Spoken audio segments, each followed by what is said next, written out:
que vous voyez le jour du combat, des athlètes au sommet de leur art, puissants, explosifs, invincibles, ça ne représente que la partie visible de l'iceberg.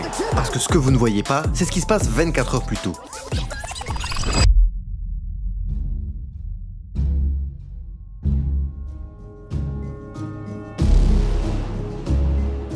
C'est leur premier combat et souvent le plus difficile. Et il se passe bien loin de la foule et des projecteurs, mais dans des salles de bain transformées en sauna improvisés. Dans des chambres d'hôtel où règne la souffrance et le délire, des combattants à l'agonie, déshydratés jusqu'à l'os qui tiennent à peine sur leurs pieds, luttant pour perdre les derniers grammes avant la pesée. Des visages creusés, des regards vides et des corps tremblants, bienvenue dans le monde obscur du weight cutting. Une pratique dangereuse, parfois mortelle, devenue obligatoire dans le MMA, un rituel de souffrance que tous les combattants sont obligés de faire, événement après événement, année après année. Ce que vous allez découvrir dans cette vidéo pourrait à jamais changer votre façon de regarder les combats. Certains des plus grands noms de ce sport ont frôlé la mort, et pas dans la cage, mais dans des salles de bain, en tentant désespérément de perdre du poids. Nous explorerons comment et pourquoi les athlètes en arrivent là, les conséquences dramatiques sur leur santé et surtout pourquoi elles persistent malgré les risques évidents. Des carrières brisées, des organes endommagés et même des décès. Tout ça pour un supposé avantage le jour du combat. Nous parlerons aux experts médicaux qui tirent la sonnette d'alarme depuis des années, aux entraîneurs qui cherchent des alternatives plus saines, aux combattants qui ont vécu l'enfer du cutting extrême et qui en portent encore les cicatrices, visibles et invisibles.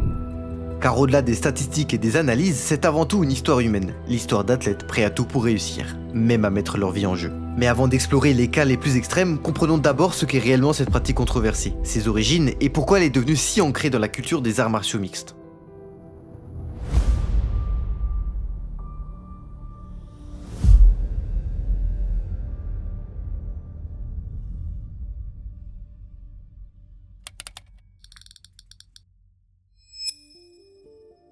Le weight cutting, c'est le processus par lequel un combattant perd rapidement une grande quantité de poids juste avant sa pesée pour ensuite regagner ce poids avant le combat. Une définition simple pour une réalité complexe et brutale. Sur le papier, c'est une idée de génie. Comme le corps est composé à 60% d'eau et que la perte d'eau est beaucoup plus rapide que la perte de gras, c'est comme si vous preniez toute l'eau de votre corps, vous la mettez de côté le temps de monter sur la balance, puis le réingérez quelques secondes plus tard. Vous n'avez pas vraiment perdu de poids, enfin si, mais quelques heures seulement. Et cette pratique ne date pas d'hier. Elle trouve ses racines dans les sports de combat traditionnels comme la lutte et la boxe. Disciplines dans lesquelles les athlètes ont constamment cherché à manipuler leur poids pour obtenir un avantage compétitif.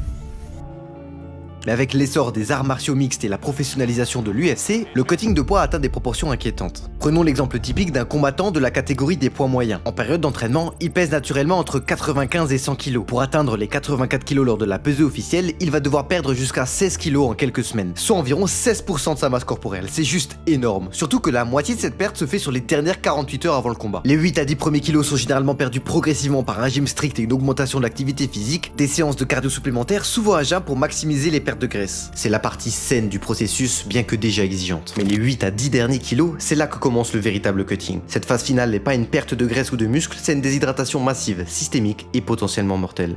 Dans les 24 à 48 heures précédant la pesée, le combattant va réduire drastiquement sa consommation d'eau, parfois jusqu'à 0 pendant les dernières 24 heures, éliminer complètement le sel de son alimentation pour faciliter l'évacuation de l'eau, porter des combinaisons de sudation pour transpirer davantage, même pendant son sommeil, passer des heures dans des bains chauds ou des saunas improvisés, parfois jusqu'à 6 à 8 heures par jour. Multiplier les séances d'exercice légères pour stimuler la transpiration, parfois même utiliser des diurétiques, bien que ce soit interdit par la plupart des commissions athlétiques. Tout cela pour éliminer l'eau de son corps. Pas le gras, pas le muscle, juste de l'eau. Cette substance qui constitue 60% de notre organisme et qui est vitale pour chacune des fonctions corporelles. Des reins au cerveau en passant par le cœur et le muscle, chaque organe a besoin d'eau pour fonctionner correctement. La déshydratation affecte chaque système du corps. Le sang s'épaissit, forçant le cœur à travailler plus dur. Les reins sont surchargés pour filtrer ce sang plus visqueux. Le cerveau, qui est composé de 75% d'eau, commence à rétrécir dans la boîte crânienne. Les électrolytes se déséquilibrent, perturbant les signaux nerveux. La température corporelle devient plus difficile à réguler. Selon les médecins spécialisés en médecine du sport de combat, priver le corps d'eau, c'est comme faire tourner une voiture sans huile. Tous les systèmes commencent à s'user plus rapidement, à surchauffer, à dysfonctionner. Mais pourquoi les combattants s'infligent-ils cette torture? Pourquoi risquer sa santé et potentiellement sa vie est devenu normal dans les sports de combat? La réponse est à la fois simple et complexe, parce que c'est devenu la norme. Tout le monde le fait, c'est une course à l'armement où personne n'ose être le premier à désarmer. Si vous ne le faites pas, vous vous retrouvez face à un adversaire qui, lui, l'a fait, et qui sera potentiellement 10 à 15 kilos plus lourd le jour du combat. C'est un système qui s'auto-perpétue. Si un combattant décide de ne pas faire le cutting et de combattre à son point naturel, il se retrouvera systématiquement plus petit et plus léger que ses adversaires. C'est un désavantage compétitif que peu sont prêts à accepter. Ajoutez à cela la pression économique, dans un sport où chaque défaite peut coûter des milliers, voire des dizaines de milliers de dollars en primes de victoire et opportunités futures, peu de combattants sont prêts à abandonner ce qu'ils perçoivent comme un avantage crucial. Mais au-delà de l'aspect financier qui reste important, c'est surtout l'impact sur la trajectoire de leur carrière qui pèse dans la balance. Une défaite peut faire reculer un combattant de plusieurs rangs dans le classement, l'éloignant considérablement de son objectif ultime, la ceinture. Pour beaucoup, cette quête du titre représente l'aboutissement de toute une vie de sacrifice, un rêve bien plus précieux que n'importe quelle somme d'argent. Et dans un contexte ultra compétitif, personne ne veut concéder le moindre désavantage physique face à un adversaire. Mais atteindre la limite de poids n'est qu'une étape dans cette épreuve. Une fois la balance validée, on pourrait croire que le plus dur est passé. Pourtant, ce qui suit la pesée est tout aussi dévastateur pour le corps humain. La réhydratation est presque aussi douloureuse que la déshydratation. Votre corps est tellement déshydraté qu'il rejette initialement tous les fluides. J'ai vu des gars vomir après avoir bu trop vite, et puis vous vous sentez gonflé, lourd. Ce n'est pas un retour à la normale, c'est un autre extrême. Imaginez le choc pour l'organisme. C'est comme si vous asséchiez complètement une plante, puis l'inondez d'eau en espérant qu'elle retrouve sa vigueur en quelques heures. Les cellules, les organes, des systèmes entiers doivent s'adapter à des changements radicaux en quelques temps seulement. Mais ce qui est vraiment choquant, c'est que c'est pas un phénomène marginal. Ce n'est pas quelques combattants qui poussent les limites. Selon une étude de la California State Athletic Commission, plus de 80% des combattants de MMA font un cutting de poids significatif. La moyenne de poids regagnée entre la pesée et le combat est de 8,5 kg avec des cas extrêmes allant jusqu'à 15 kg. En d'autres termes, les combats que vous regardez n'opposent pas des combattants de la même catégorie de poids, ils opposent des combattants qui, 24 heures plus tôt, ont réussi à atteindre le même poids, avant de regagner leur masse réelle. Le phénomène est si répandu que certaines catégories de poids sont complètement déformées. Par exemple, dans la division des welterweight à 77 kg, la plupart des combattants pèsent entre 86 et 90 kg le soir du combat, presque l'équivalent de la catégorie supérieure. Cette normalisation du cutting extrême a des conséquences désastreuses, non seulement sur la santé des athlètes, mais aussi sur l'intégrité du sport lui-même. Et parfois, les conséquences sont catastrophiques.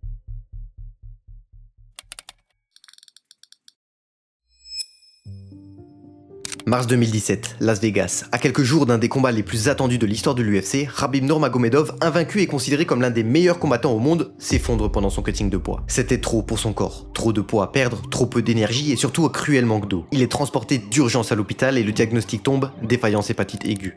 Son combat contre Tony Ferguson est annulé pour la 3e fois. Le duel tant attendu n'aura jamais lieu. Plus tard, dans une rare interview, il raconte qu'il a cru qu'il allait mourir. Son corps ne répondait plus, il était incapable de bouger, ses reins le faisaient terriblement souffrir. À cet instant, plus rien ne comptait. Ni le combat, ni la ceinture. Tout ce qu'il voulait, c'était survivre. Son entraîneur décrit la scène avec émotion. Il l'a vu perdre connaissance, les yeux révulsés, et pendant un instant, tout le monde a cru le perdre. Pour un combat, ça n'en valait pas la peine, dira-t-il encore marqué par cet épisode. L'ironie du sort, Khabib qui a failli mourir pour atteindre les 70 kg réglementaires combattra plus tard dans cette même catégorie contre Dustin Poirier et Justin Gaethje sans problème de poids majeur, prouvant qu'une approche plus progressive du cutting est possible. Mai 2018, Liverpool, Angleterre. Le prodige local Darren Till doit affronter Stephen Thompson dans un événement principal très attendu, devant son public. Problème, il est trop lourd, beaucoup trop lourd. Il doit perdre 12 kg en 24 heures pour atteindre les 77 kg réglementaires. Till va vivre un enfer.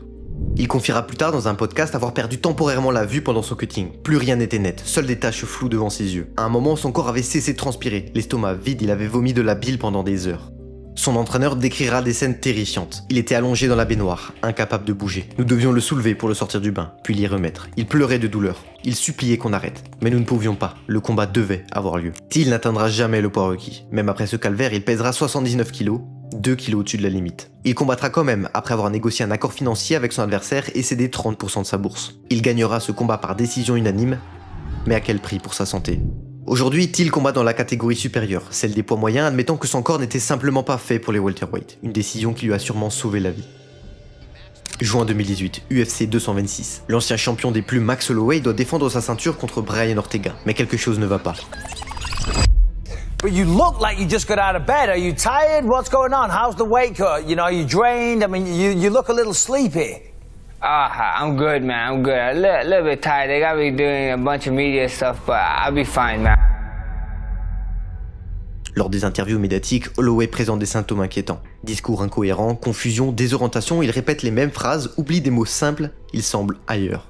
Son équipe s'inquiète et l'emmène à l'hôpital. Les médecins diagnostiquent des symptômes concussifs ou symptômes de commotion cérébrale. Mais voilà le problème. Holloway n'avait pas reçu de coup à la tête récemment. Il n'était pas dans un camp d'entraînement intensif avec des sparring. La cause du problème, un cutting de poids extrême ayant affecté son cerveau. Les professionnels de la santé l'appelleront plus tard un cutting brain, un cerveau endommagé par la déshydratation. Le cerveau flotte dans le liquide céphalorachidien, explique le docteur neurologue Dr Charles Bernick. Quand vous déshydratez sévèrement le corps, ce liquide diminue. Le cerveau peut alors littéralement heurter la boîte crânienne lors des mouvements brusques, créant des micro-traumatismes similaires à ceux d'une commotion légère.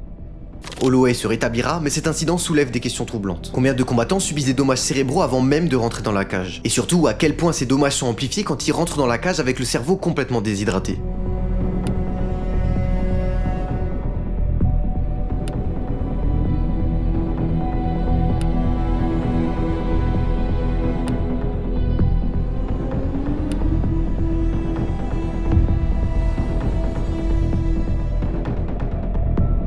Mais ces exemples, aussi choquants soient-ils, ne sont que la partie visible de l'iceberg. Et c'est là que réside le paradoxe. Ces athlètes se détruisent la santé pour arriver en meilleure forme le jour du combat? Cette logique perverse est normalisée à un tel point que certains combattants ne la remettent même pas en question. Pour ceux qui l'ont vécu, le weight cutting n'est pas seulement une épreuve physique, c'est un véritable combat mental. Conor McGregor, qui a évolué dans 3 catégories de points différentes, décrit le processus comme une guerre psychologique contre soi-même, où il faut convaincre son corps de faire quelque chose qui est complètement contre nature. Une guerre que certains perdent tragiquement. Car au-delà des performances compromises, des carrières écourtées et des douleurs temporaires, le cutting peut être mortel.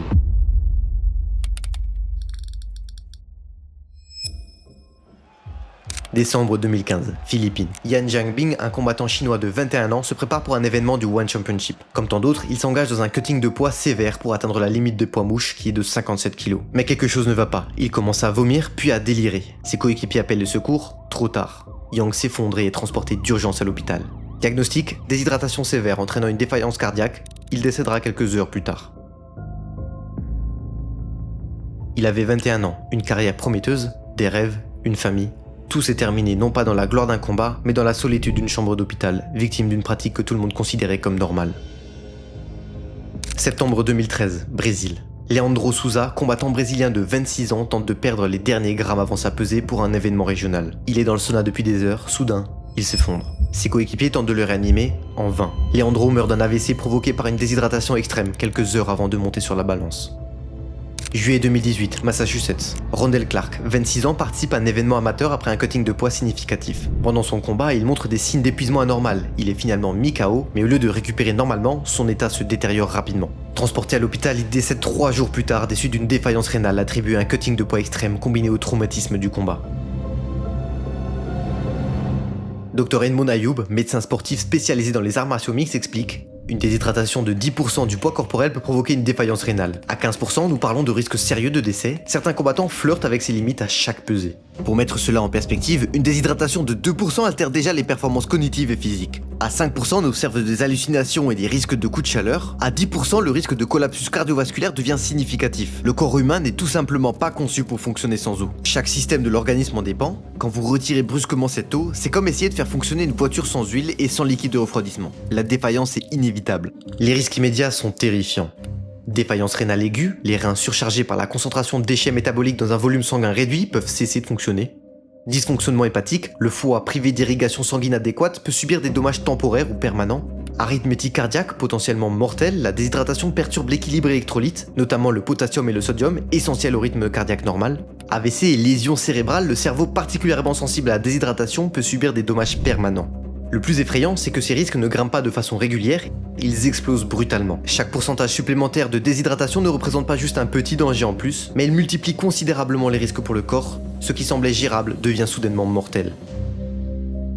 Mais les dangers ne s'arrêtent pas là. À long terme, les cuttings répétés peuvent entraîner des dommages rénaux permanents. Après des années de cutting, de nombreux combattants développent des insuffisances rénales chroniques nécessitant parfois des dialyses. Fragilisation du cerveau face au traumatisme, un cerveau chroniquement déshydraté devient plus vulnérable aux commotions et aux autres traumatismes crâniens.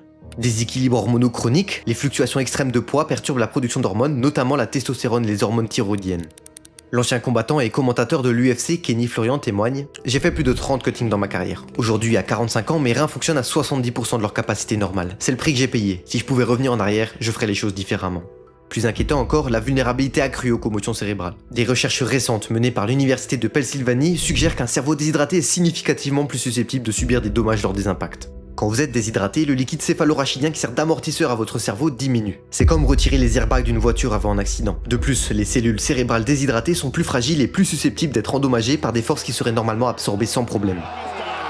Les images spectaculaires de chaos que nous applaudissons, elles pourraient être directement liées à des cerveaux fragilisés par des cuttings extrêmes. Un combattant déshydraté puis rapidement réhydraté reste neurologiquement vulnérable pendant plusieurs jours. Une étude publiée dans le Clinical Journal of Sport Medicine a constaté que les athlètes ayant subi des déshydratations de plus de 5% avaient des temps de récupération après des commotions significativement plus longs. En d'autres termes, non seulement ils étaient plus susceptibles d'être mis KO, mais les conséquences étaient plus graves et plus durables. Les commissions athlétiques censées protéger la santé des combattants semblent parfois fermer les yeux sur ces pratiques dangereuses. Tant que l'athlète peut physiquement monter sur la balance et que l'aiguille indique le bon chiffre, le combat est validé. Peu importe l'état de déshydratation manifeste, peu importe les signes évidents d'une santé compromise. Je n'ai jamais été à 100% pour un combat, admet l'ancien champion Anthony Pettis. Comment pourrais-je, même avec une réhydratation parfaite, votre corps ne récupère pas complètement en 24 heures. Vous entrez dans la cage à 70-80% de vos capacités et espérez que ce sera suffisant. La réhydratation rapide crée un phénomène qu'on appelle œdème de rebond. L'eau revient dans le corps mais n'est pas correctement redistribuée au niveau cellulaire. Les muscles semblent hydratés mais leur fonction biochimique reste compromise. C'est pourquoi tant de combattants se plaignent de jambes lourdes ou de manque d'explosivité. En d'autres termes, plus le cutting est extrême, moins le combat risque d'être spectaculaire. Paradoxalement, cette pratique censée améliorer les performances finit souvent par les diminuer. Face à ces risques évidents, pourquoi l'industrie n'agit-elle pas plus fermement? Pourquoi l'UFC, organisation dominante du MMA mondial, n'a-t-elle pas encore implémenté des réformes radicales comme d'autres promotions l'ont fait? Et quelles solutions existent pour mettre fin à cette épidémie silencieuse qui menace la santé, la carrière et parfois la vie des combattants?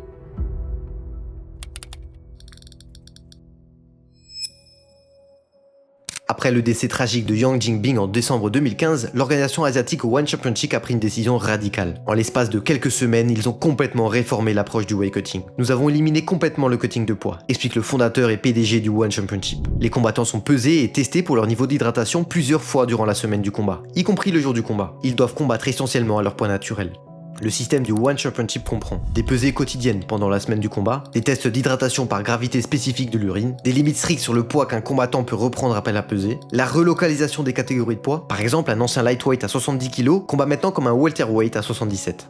Au début, les combattants étaient sceptiques, ils avaient l'impression de perdre leur avantage. Mais rapidement, ils ont compris le bénéfice. Meilleure santé, meilleure performance, carrière plus longue. Le résultat? Depuis l'implémentation de ce système en 2016, One Championship n'a signalé aucun incident grave lié au poids. Et les combattants affirment se sentir plus forts et plus sains dans leur combat. Aux États-Unis, certaines commissions athlétiques commencent à réagir. En Californie, la commission athlétique a implémenté un programme de pesée de contrôle le jour du combat. Si un combattant reprend plus de 10% de son poids après la pesée officielle, il pourrait être forcé de monter de catégorie pour son prochain combat. La CSAC a également introduit des catégories de poids supplémentaires pour réduire l'écart entre les divisions existantes, bien que l'UFC n'ait pas encore adopté ces nouvelles catégories. Le cutting de poids est probablement l'aspect le plus dangereux de ce sport, reconnaît le docteur Jeff Davidson, médecin en chef de l'UFC. Nous travaillons sur des solutions, mais tout changement doit être progressif et tenir compte de la réalité compétitive. D'autres solutions potentielles explorées par diverses organisations incluent pesées multiples, effectuer des pesées tout au long de la semaine du combat pour éviter les pertes de poids drastiques de dernière minute, des classes de poids supplémentaires, réduire l'écart des catégories pour limiter l'ampleur des cuttings. Actuellement, l'écart entre certaines divisions de l'UFC peut atteindre près de 10 kg. Par exemple, entre les lightweight à 70 et les welterweight à 77, les divisions intermédiaires à 73-74 kg pourraient réduire significativement la nécessité du cutting extrême. Hydromètre et analyse d'urine, utiliser des tests d'hydratation pour s'assurer que les combattants ne sont pas dangereusement déshydratés, informer les combattants sur les risques réels pour leur santé et leur performance, peser le jour du combat. Certains experts proposent de revenir à un système où les combattants seraient pesés quelques heures avant le combat, comme c'était le cas dans les premiers événements de l'UFC. Dana White, président de l'UFC, reconnaît le problème. Le cutting de poids est sans doute l'aspect le plus dangereux de ce sport. Plus dangereux que les combats en eux-mêmes, nous avons vu des incidents graves et nous ne voulons pas attendre qu'une tragédie se produise dans l'UFC. Pourtant, l'UFC n'a pas encore implémenté de changements systémiques majeurs pour résoudre ce problème, se contentant d'avancer à petits pas avec son nouveau Performance Institute qui offre aux combattants un suivi nutritionnel plus rigoureux. C'est complexe, admet White. Nous ne pouvons pas simplement dire plus de cutting sans transformer tout le système de catégories de poids. Et si l'UFC change ses règles mais que d'autres organisations ne suivent pas, nous créons un désavantage pour nos propres combattants qui passent d'une promotion à l'autre. Une situation de paralysie que certains qualifient de dilemme du prisonnier à l'échelle d'une industrie entière. Chaque acteur attend que les autres fassent le premier pas. Pour certains combattants comme Georges St-Pierre, ancien champion du monde des welterweight et middleweight, la solution est personnelle. J'ai toujours combattu proche de mon poids naturel. Oui, c'est plus difficile de faire face à des adversaires plus grands, mais j'ai préservé ma santé et ma longévité dans ce sport. À mon époque de champion, je ne dépassais jamais 85 kg entre mes combats. Pour atteindre les 77 kg réglementaires, je perdais progressivement du poids sur 8 à 10 semaines, jamais plus de 2 kg par semaine. Le jour de la pesée, je n'avais que 2 à 3 kilos à perdre, principalement par une légère restriction d'eau. Le résultat, une carrière exceptionnellement longue au plus haut niveau, avec peu de blessures et une santé préservée après sa retraite. Mais tous les combattants n'ont pas le luxe de dicter leurs conditions comme le pouvait Georges St-Pierre. Pour la majorité, pris dans un système compétitif impitoyable, tant que les règles n'évolueront pas, ils continueront à risquer leur vie sur la balance. Par peur, par pression, par nécessité économique. Alors comment pourrions-nous, en tant que fans et consommateurs de sport, contribuer à ce changement ?